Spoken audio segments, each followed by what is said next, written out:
তার পরের বল করার জন্য প্রস্তুত। দেখা যাক তৈমুর মির্জা এবং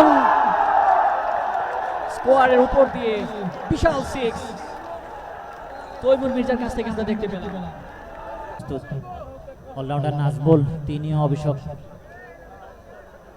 শুরু করলেন, বল করলেন আউটসাইড অফ স্টাম্প, আবারও সজোরে ব্যাট চালিয়েছেন মিড অফ এবং মিড অনের উপর দিয়ে এক একটা ছক্কা মারছেন একেবারে অনেক দূরে, অর্থাৎ গ্যালারি ওভারকাম করে একেবারে বাইরে পাঠাচ্ছেন। ডেডিকেট করেছেন বোলিং এ নাজমুল। দেখা যাক পরের বল তৈমুর মির্জা কিন্তু উঠে মেরেছিলেন এবং বিশাল সিক্স তৈমুর মির্জা একেবারে বলতে পারো 6, বিশাল 6।